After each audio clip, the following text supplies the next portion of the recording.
In Romans chapter 5, we read of how we've been saved by faith through the grace that's offered to us on account of what Jesus did for us on the cross. Now, this isn't an unfamiliar thought to the Christian who's listening to this, for that's how we enter into our relationship with God. It's only by grace, and it's only through our faith, trusting in the promise that we are redeemed based off of what Jesus did for us on the cross. He was perfect, without sin. He died on our behalf, dying the sinner's death, the death that we should have died, so that we can be redeemed. It's only by grace, only by mercy that he did this. But what's so amazing about this is first that God would actually desire for his enemies to be reconciled. It says here in chapter 5 of Romans that God demonstrates his love for us, that while we were yet sinners, Christ died for us. So if we can kind of imagine that in our own personal life, think about the time when you were furthest away from God, when you were completely still sold out to your own sinful fleshly desires. Christ died for you. He loved you so much that he died for you and demonstrated that love in his death upon that cross. And as I was going to say, what's so amazing about that is that, yes, God would desire for an enemy of God like you to be actually reconciled with him. But what's even more amazing about that is not only that he would desire for you to be reconciled, but that it would be through his own blood, through his own costly shedding of his blood.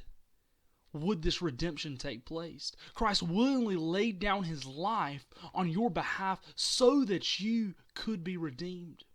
This love is unexplainable. It's understandable in such a context, especially a context where we naturally view our love and our relationships from things that we'll get back.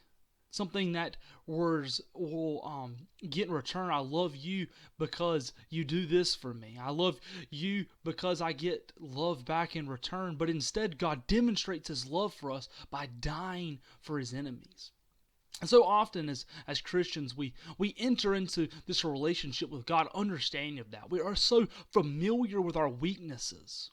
But as we begin to walk through the Christian life and we get to have some successes, where there can be almost a sense of pride that can start to set in. A sense of pride that says, look how accomplished I am. I go to church every week. I read my Bible. I pray. I study. I serve other people's needs.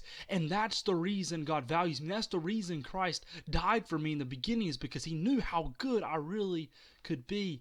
And what a foolish thing that would be to allow that mindset to fall in. But so often we do. And so often in the Bible that kind of happens as we see played out.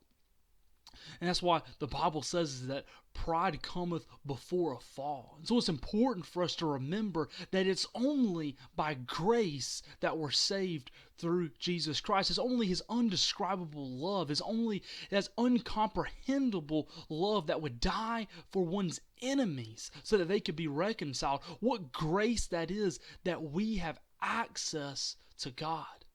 What amazing love that is that it talks about here in Romans 5. And it's important for us to remember that. Important for us to stay humble to that and also rejoice in that fact. In Romans chapter 5, it talks about we can rejoice in the glory of God.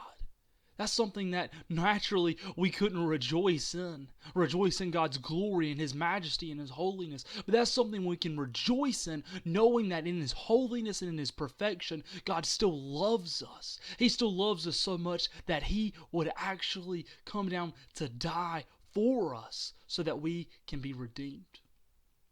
It's faith in that promise that we have to remain trusting in what he did for us, and not on what we can do for ourselves.